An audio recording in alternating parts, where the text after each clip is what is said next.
Assalamualaikum warahmatullahi wabarakatuh. Halo teman-teman, di sini saya akan mempresentasikan tentang analisis portofolio yang saya miliki. Sebelumnya, perkenalkan, saya Anggun Maharani dari Manajemen Keuangan A 2017. Di sini saya akan membahas tentang analisis fundamental dan analisis teknikal dari PT Unilever Indonesia Tbk dan PT Mayora Indah Tbk. Pokok bahasan yang akan dibahas pada video ini yaitu yang pertama, analisis fundamental. Analisis fundamental ini ada 3 sub pokok bahasan. Yang pertama, analisis makro, analisis industri, dan analisis rasio keuangan. Selanjutnya akan dibahas analisis teknikal. Selanjutnya adalah profil dari kedua perusahaan yaitu PT Unilever Indonesia Tbk dan PT Mayora Indah Tbk. Yang pertama, PT Unilever Indonesia Tbk merupakan perusahaan yang bergerak dalam bidang manufaktur, pemasaran, dan distribusi barang konsumsi. Unilever Indonesia Tbk didirikan pada 5 Desember 1933 dan mulai beroperasi secara komersial pada tahun tersebut. Berdasarkan anggaran dasar perusahaan, ruang lingkup kegiatan usaha Unilever meliputi bidang produksi, pemasaran, dan distribusi barang-barang konsumsi yang meliputi sabun, deterjen, margarin, bahan makanan berinti susu, es krim, produk-produk kosmetik, minuman dengan bahan pokok teh, dan minuman sari buah. Merek-merek yang dimiliki Unilever saat ini sangat banyak, antara lain Domestos, Molto, Rinso, Vixal, Superpel, Wipol, Rexona, X, Vaseline, Citra, Sariwangi, dan masih banyak lagi. Pada tanggal 16 November 1982, Unilever memperoleh pernyataan efektif dari Bapepam untuk melakukan penawaran umum perdana saham Unilever kepada masyarakat sebanyak 9.200 lembar saham dengan nilai nominal Rp1.000 per lembar saham dengan harga penawaran Rp3.175 per lembar saham. Saham-saham tersebut dicatatkan pada Bursa Efek Indonesia pada tanggal 11 Januari 1982. Profil yang kedua dari PT Mayora Indah Tbk. PT Mayora Indah merupakan perusahaan yang bergerak dalam bidang pembuatan makanan, permen, dan biskuit. Perusahaan ini didirikan pada tanggal 17 Februari 1977 dan mulai beroperasi secara komersial pada bulan Mei 1978. Sesuai dengan anggaran dasar perusahaan, kegiatan usaha perseroan diantaranya adalah dalam bidang industri, perdagangan, serta agen atau perwakilan. Saat ini, Mayora memproduksi dan memiliki 6 divisi yang masing-masing menghasilkan produk berbeda namun terintegrasi, serta menjualnya produk baik di pasar domestik maupun luar negeri. PT Mayora merupakan kelompok bisnis yang memproduksi makanan terkemuka di Indonesia. Mayora Indah telah berkembang menjadi salah satu perusahaan fast-moving consumer goods industry yang telah diakui keberadaannya secara global. Terbukti bahwa Mayora telah menghasilkan berbagai produk berkualitas yang saat ini menjadi merek-merek terkenal, seperti Kopiko, Danisa, Astor, Energen, Torabika, dan lain-lain. Mayora memperoleh pernyataan efektif dari Bapepam LK pada tanggal 25 Mei 1990 untuk melakukan penawaran umum perdana saham dengan kode MYOR kepada masyarakat sebanyak 3 juta dengan nilai nominal Rp1.000 per lembar saham dengan harga penawaran Rp9.300 per lembar saham. Yang pertama adalah analisis fundamental. Analisis fundamental yang pertama yaitu analisis makro.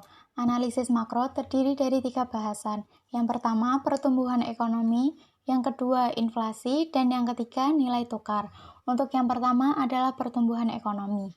Dana Moneter Internasional atau IMF menilai pandemi COVID-19 ini telah mengubah kondisi perekonomian global. Hanya dalam kurun waktu 3 bulan, proyeksi ekonomi berubah total. Seluruh negara di dunia telah masuk ke dalam krisis. Tahun ini, IMF memperkirakan ekonomi global akan mengalami resesi hingga minus 3%. Proyeksi ini jauh lebih rendah dari pertumbuhan tahun lalu sebesar 2,9%. Lalu, bagaimana dengan perekonomian Indonesia? Perekonomian Indonesia diprediksi masih tumbuh positif, meski anjlok 4,5% dibandingkan dengan kinerja tahun 2019. Pemerintah mencatat pertumbuhan ekonomi Indonesia pada kuartal 1 2020 hanya sebesar 2,97%. Angka ini menjadi yang terendah sejak tahun 2001. Sektor yang paling rendah pertumbuhannya di kuartal 1 2020 adalah sektor pertanian, sebab sektor tersebut hanya tumbuh sebesar 0,02%. Padahal tahun lalu di dalam periode yang sama, pencapaian sektor pertanian tumbuh hingga 1,82%. Penurunan ini dikarenakan adanya kontraksi pada subsektor tanaman pangan dan cuaca ekstrim yang terjadi di awal tahun 2020. Peningkatan produksi barang kimia dan obat-obatan yang akan diekspor ke luar negeri menyelamatkan pertumbuhan ekonomi di kuartal 1 2020. Dengan merebaknya wabah COVID-19 ini, sehingga permintaan industri kimia, farmasi, dan obat tradisional masih dapat tumbuh sebesar 5,59%. Seperti yang dapat dilihat pada slide tentang pertumbuhan ekonomi Indonesia yang bersumber dari BPS tanggal 5 Mei 2020, di sini dapat terlihat pada tahun 2020 pertumbuhan ekonomi ini menjadi yang paling rendah. Selanjutnya adalah inflasi. Sementara itu pada inflasi, BPS melaporkan laju inflasi sepanjang April 2020 adalah 0,08% secara bulanan dan 2,67% secara tahunan. Angka ini lebih rendah dari bulan sebelumnya yang sebesar 0,10% dan April 2019 yang inflasinya mencapai 0,44%. Kepala BPS Suharyanti mengatakan pola ini tidak biasa. Biasanya menjelang Ramadan permintaan masyarakat terhadap barang dan jasa akan meningkat. Tetapi akibat pandemi COVID-19 ini, dapat dilihat bahwa pola inflasi melambat, permintaan barang dan jasa juga rendah. Dan seperti yang terlihat di grafik, apabila melihat tren 5 tahun terakhir, angka inflasi Indonesia memang selalu melonjak ketika mendekati Ramadan. Bahkan, tak jarang lonjakan ini mulai tampak sejak 2-3 bulan sebelumnya. Inflasi pada saat Ramadan cenderung selalu lebih tinggi dibandingkan dengan inflasi yang terjadi pada bulan sebelum Ramadan. Tingginya inflasi pada saat puasa Ramadan tidak lepas dari tingginya permintaan masyarakat terhadap berbagai komoditas, khususnya komoditas bahan pokok. Momen lainnya yang terjadi saat ini yaitu wabah COVID-19 yang telah dinyatakan sebagai pandemi global. Pemerintah telah menetapkan bahwa COVID-19 ini sebagai bencana nasional. Biasanya, kejadian bencana pada umumnya akan mendorong terjadinya inflasi. Lalu, mengapa kedua momen yang seharusnya menjadi pemicu inflasi justru tidak terjadi saat ini? Hal tersebut karena bencana yang terjadi kali ini merupakan bencana yang tidak biasa. Wabah COVID-19 memaksa kita untuk mengurangi aktivitas ekonomi dengan adanya pembatasan-pembatasan yang telah diatur oleh pemerintah. Tujuannya untuk memutus mata rantai penularan virus COVID-19. Pembatasan ini berdampak sangat besar terhadap perekonomian, khususnya terhadap inflasi. Melambatnya inflasi April 2020 juga dimungkinkan karena adanya penurunan daya beli masyarakat akibat terhentinya sementara aktivitas ekonomi atau bahkan terkena PHK. Turunnya daya beli masyarakat menyebabkan permintaan terhadap barang dan jasa berkurang. Hal ini terlihat juga dari 90 kota IHK, 51 kota diantaranya mengalami deflasi. Inflasi yang rendah dan stabil merupakan cerminan dari perekonomian yang cukup sehat. Namun, inflasi yang rendah atau deflasi yang terjadi karena pelemahan daya beli masyarakat merupakan presiden yang buruk bagi perekonomian nasional. Lalu, analisis makro yang terakhir adalah nilai tukar rupiah. Bagaimana dengan nilai tukar rupiah saat ini? Nilai tukar rupiah melemah 0,42% ke level Rp15.640 per dolar Amerika Serikat pada perdagangan pasar spot sore ini, Kamis 16 April. Rupiah melemah seiring kekhawatiran pasar terhadap dampak ekonomi dari pandemi COVID-19 ini yang terus meningkat. Mayoritas mata uang Asia pada perdagangan sore ini juga melemah terhadap dolar AS. Mengutip dari Bloomberg, yen Jepang turun sebesar 0,32%, dolar Singapura 0,29%, dolar Taiwan 0,14%, won Korea Selatan 0,93%, peso Filipina 0,3%, dan yuan Tiongkok 0,12%. Berdasarkan kurs referensi Jakarta Interbank Spot Dollar Rate, rupiah berada di posisi Rp15.787 per dolar Amerika Serikat, turun 80 poin.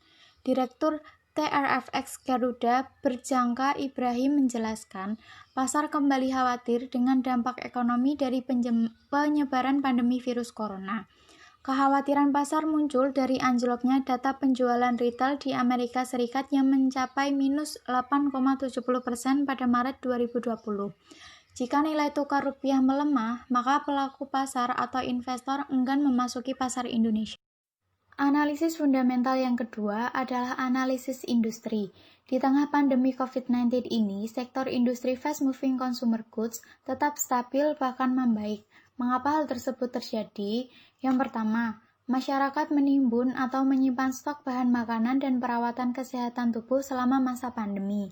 Yang kedua, harga saham baik Unilever ataupun Mayora layak beli karena setiap harinya mengalami kenaikan.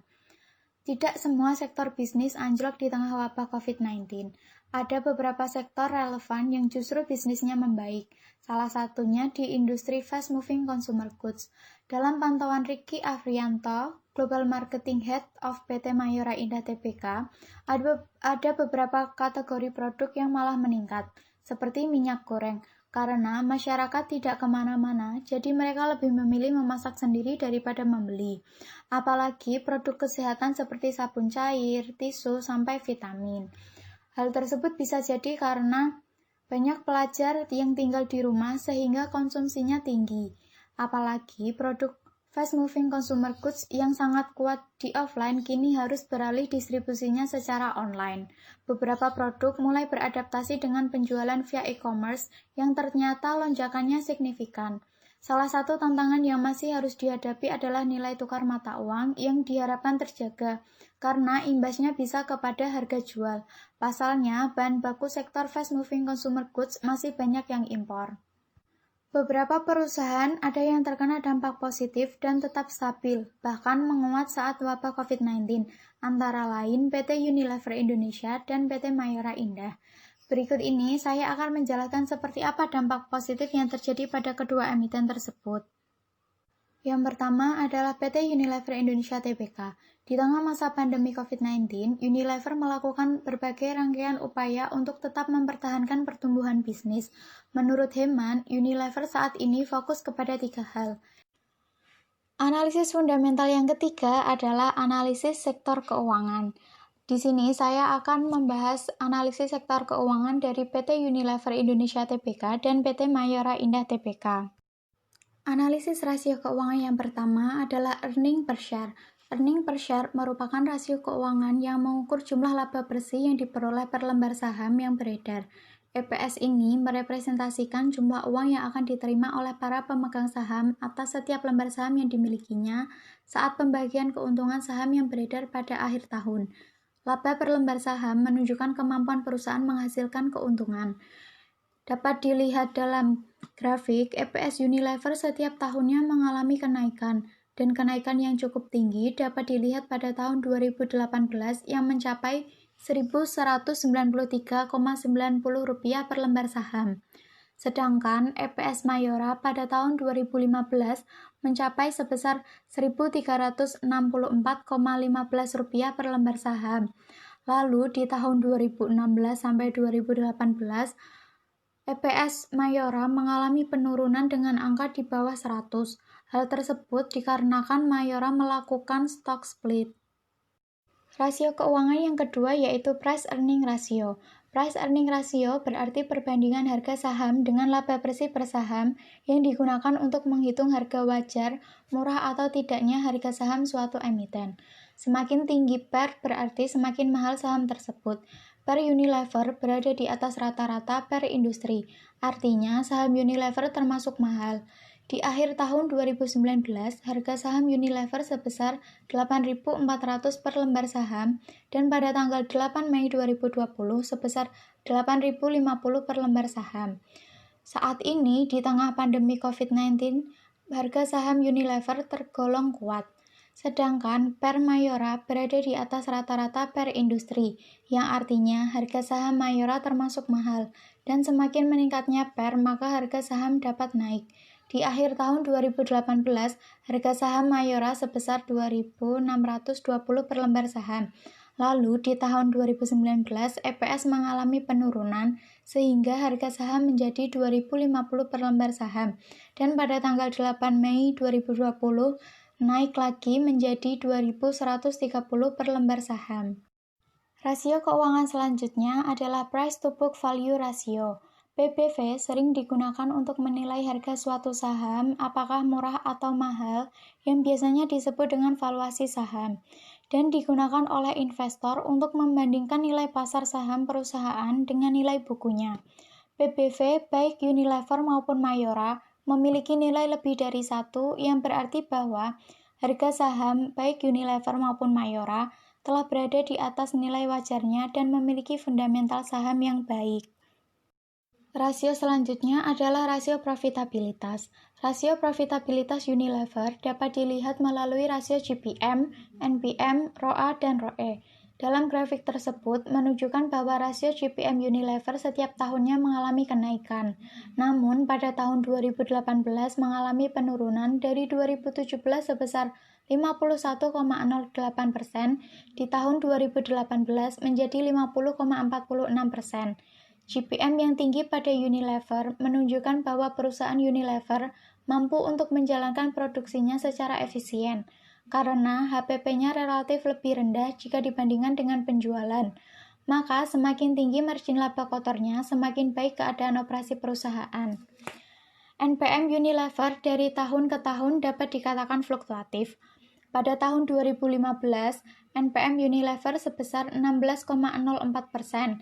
Lalu pada tahun 2016 mengalami penurunan, di tahun 2017 dan 2018 mengalami kenaikan, lalu di tahun 2019 mengalami penurunan lagi. Unilever memiliki NPM di atas 10%, yang artinya hal ini sudah dianggap sangat baik dan menunjukkan bahwa perusahaan menetapkan harga produknya dengan benar dan berhasil mengendalikan biaya dengan baik. ROA Unilever selama 5 tahun terakhir cenderung mengalami kenaikan, tetapi di tahun 2019 menurun drastis setelah di tahun 2018 mengalami kenaikan yang tinggi. ROA yang tinggi tersebut mengindikasikan bahwa Unilever lebih efektif dalam mengelola asetnya untuk menghasilkan jumlah laba yang lebih besar. ROE adalah rasio yang menghitung berapa banyak uang yang dapat dihasilkan oleh perusahaan berdasarkan uang yang diinvestasikan pemegang saham.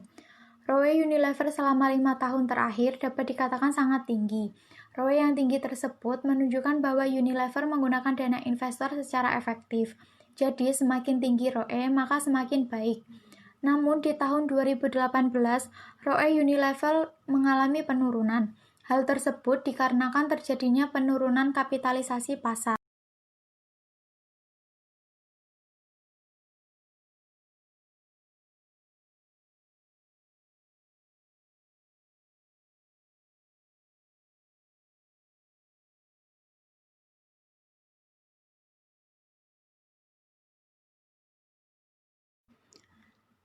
Selanjutnya, rasio profitabilitas untuk Mayora dapat dilihat melalui rasio ROA dan ROE. ROA Mayora dalam 5 tahun terakhir cukup fluktuatif. ROA tahun 2015 merupakan ROA yang tertinggi dibanding dengan 4 tahun setelahnya, yakni 11,02%. Selama tahun 2016 sampai 2017, ROA Mayora mengalami kenaikan, namun di tahun 2018 turun menjadi 10,13%. Dan di tahun 2019 naik menjadi 10,88%. ROA yang tinggi tersebut mengindikasikan bahwa Mayora lebih efektif dalam mengelola asetnya untuk menghasilkan jumlah laba yang lebih besar. Selanjutnya, ROE Mayora selama 5 tahun terakhir dapat dikatakan tinggi meskipun mengalami penurunan setiap tahunnya.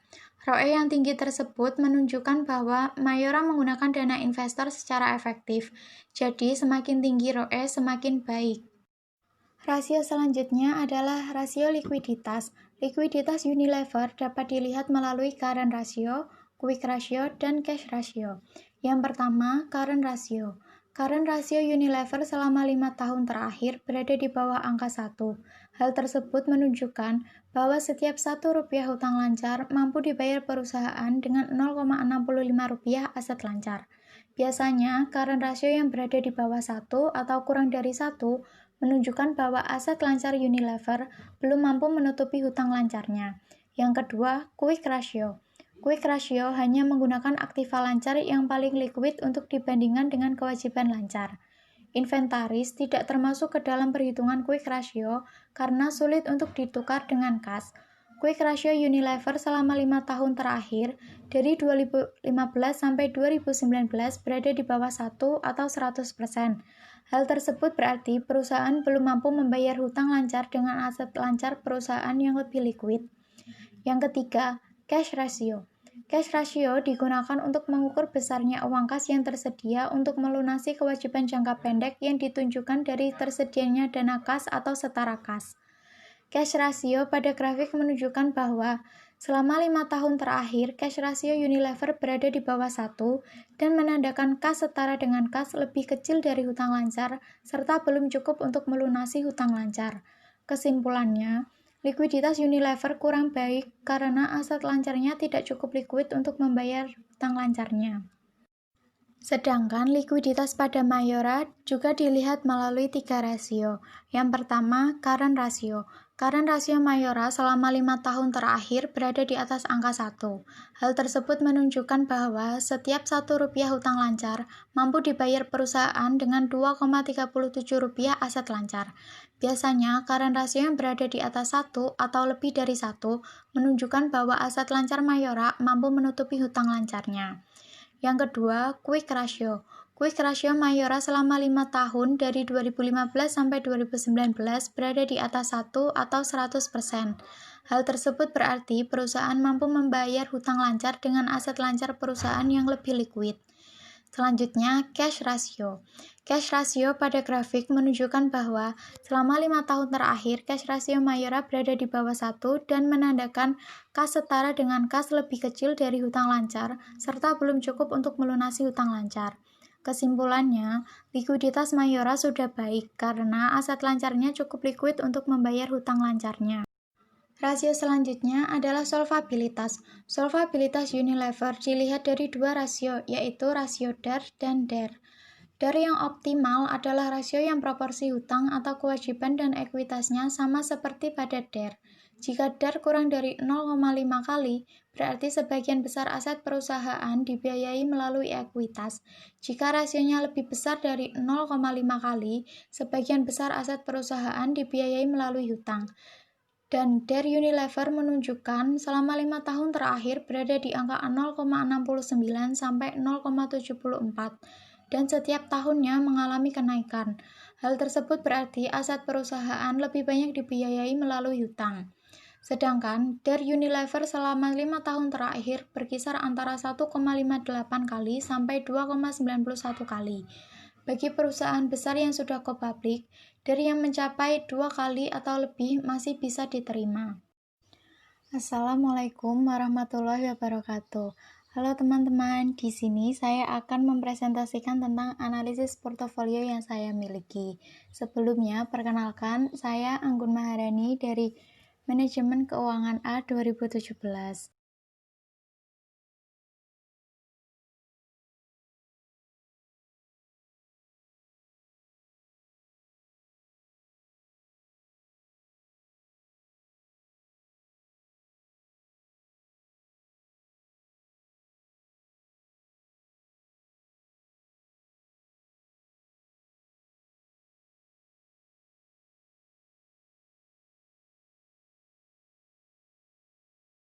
Nah, penjelasan tadi merupakan analisis fundamental dari perusahaan PT Unilever Indonesia Tbk dan PT Mayora Indah Tbk.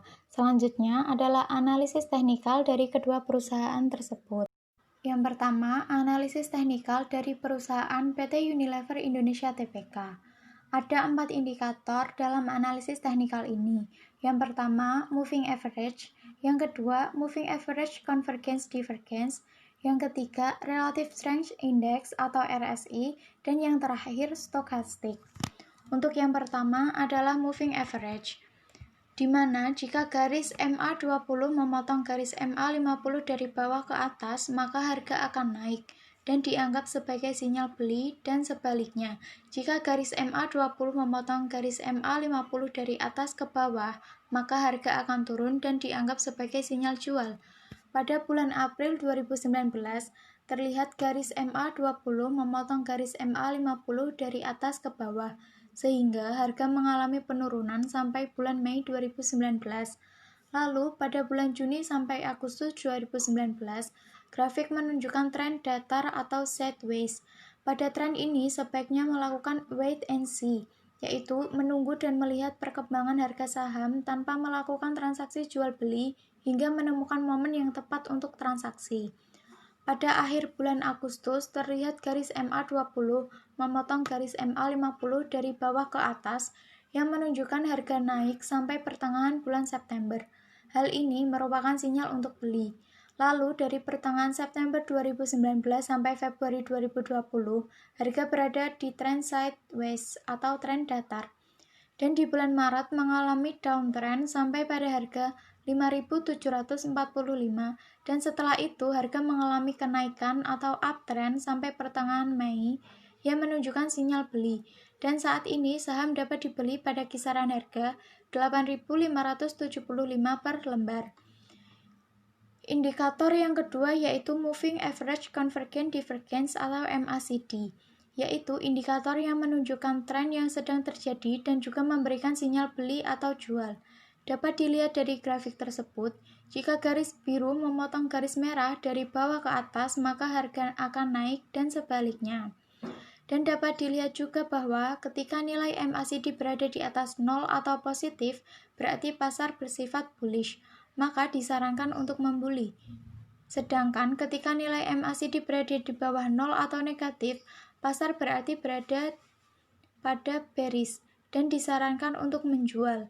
Pada bulan September 2019, pasar bersifat bullish karena berada di atas 0 atau positif yang menunjukkan sinyal beli. Dan selanjutnya dari Oktober 2019 sampai pertengahan April 2020, pasar bersifat bearish karena berada di bawah 0 atau negatif yang menunjukkan sinyal untuk menjual. Dari pertengahan bulan April 2020 hingga Mei 2020, pasar bersifat bullish karena berada di atas 0 atau yang menunjukkan sinyal beli. Indikator selanjutnya adalah RSI. RSI digunakan untuk menghitung perbandingan antara daya tarik kenaikan dan penurunan harga, nilainya berkisar 0 sampai 100. Dengan RSI, kita dapat mengetahui apakah suatu harga sudah overbought atau oversold. Pada bulan Februari 2020, RSI berada di bawah 30, yang artinya pasar sudah oversold atau jenuh jual sehingga ada potensi naik. Sehingga hal tersebut merupakan momen untuk membeli. Lalu pada pertengahan April dan Mei, RSI berada di atas 70, yang artinya pasar sudah overbought sehingga akan ada potensi turun dan hal tersebut merupakan momen untuk menjual. Indikator yang terakhir yaitu stokastik. Stokastik adalah indikator yang menunjukkan lokasi harga penutupan terakhir dibandingkan dengan range harga terendah atau tertinggi selama periode waktu tertentu. Sinyal beli dan jual bisa dilihat dari garis persen K dan persen D. Jika persen K memotong persen D ke atas, berarti sinyal beli. Sedangkan bila persen K memotong persen D ke bawah, berarti sinyal jual. Pada bulan Maret 2020, garis K memotong garis D ke atas yang merupakan sinyal beli. Sedangkan pada bulan Mei, garis K memotong garis D ke bawah yang merupakan sinyal jual.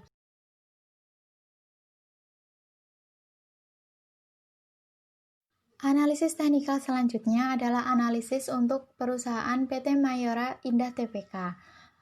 Dalam analisis teknikal ini ada 4 indikator. Yang pertama, indikator analisis teknikal moving average yang digunakan adalah MA20 dan MA50, di mana jika garis MA20 memotong garis MA50 dari bawah ke atas, maka harga akan naik dan dianggap sebagai sinyal beli.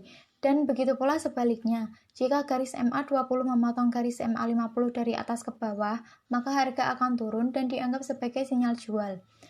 Dapat diamati dalam grafik, pada bulan April hingga Juni 2019, harga saham mengalami downtrend. Pada bulan Juni terlihat bahwa garis MA20 memotong garis MA50 dari atas ke bawah dan harga mengalami penurunan sampai pertengahan bulan Juli, yang menandakan sinyal untuk menjual saham. Setelah mengalami downtrend, harga saham menunjukkan uptrend sampai Agustus 2019 dan kembali mengalami downtrend lagi pada bulan September sampai Februari 2020. Dan di akhir Maret 2020, harga saham terus mengalami kenaikan sampai pertengahan Mei dan ini merupakan sinyal untuk membeli. Saham dapat dibeli pada kisaran harga 2.140 per lembar saham. Indikator yang kedua yaitu Moving Average Convergence Divergence atau MACD, yaitu indikator yang menunjukkan tren yang sedang terjadi dan juga memberikan sinyal beli atau jual. Dapat dilihat pada grafik, jika garis biru memotong garis merah dari bawah ke atas, maka harga akan naik dan sebaliknya. Dan dapat dilihat juga bahwa ketika nilai MACD berada di atas 0 atau positif, berarti pasar bersifat bullish, maka disarankan untuk membeli.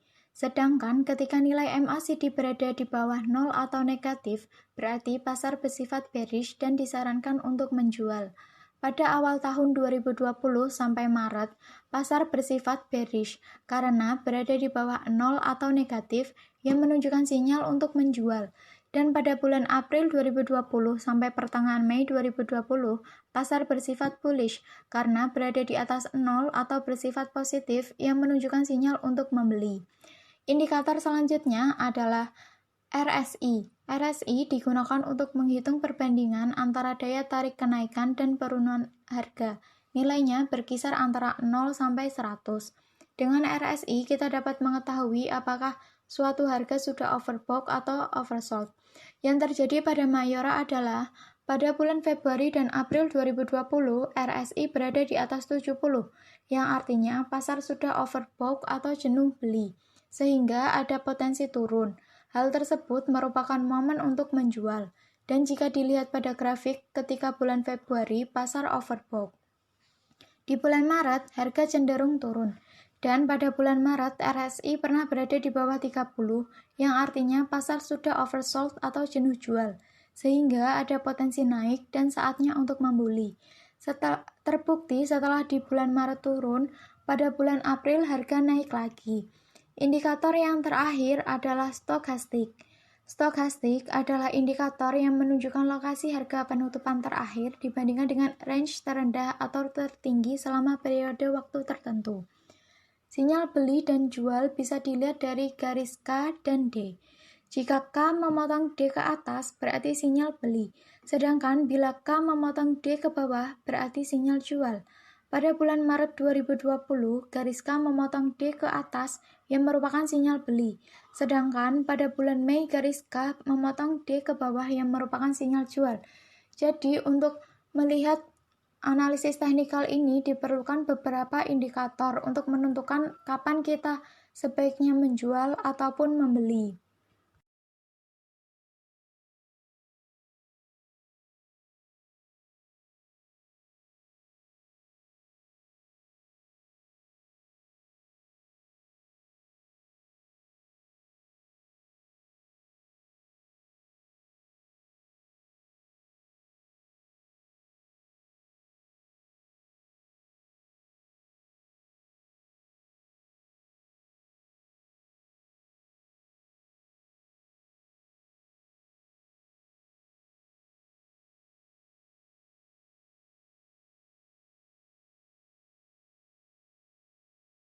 Setelah membahas mengenai analisis fundamental dan analisis teknikal dari kedua perusahaan tersebut, sampailah saatnya pada kesimpulan dan saran. Kesimpulannya adalah, di tengah masa pandemi COVID-19 ini, harga saham Unilever setiap harinya mengalami kenaikan, dan saat ini berada pada angka 8.050 per lembar saham. Saham Unilever layak dibeli karena fundamentalnya yang baik dan di tengah pandemi ini masih terus menguat. Sementara pada Mayora, Sinarmas Sekuritas merevisi naik rekomendasi saham Mayora menjadi beli dengan target harga 2.250 per lembar saham. Target harga tersebut telah mempertimbangkan pelemahan daya beli masyarakat, wabah COVID-19, dan pelemahan rupiah. Untuk saran yang dapat saya berikan adalah, berdasarkan analisis mengenai saham Unilever dan Mayora, di tengah pandemi seperti ini, saham Unilever dan Mayora layak untuk dibeli, karena merupakan saham yang stabil dan tetap hijau serta terus bergerak naik setiap hari. Jadi, saham-saham yang masih berada di bawah industri fast moving consumer goods merupakan saham yang layak untuk dikoleksi di saat pandemi seperti ini.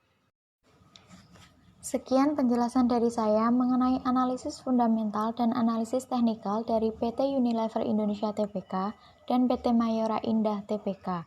Apabila ada pertanyaan, silakan ditanyakan pada kolom komentar. Terima kasih telah menyaksikan. Wassalamualaikum warahmatullahi wabarakatuh.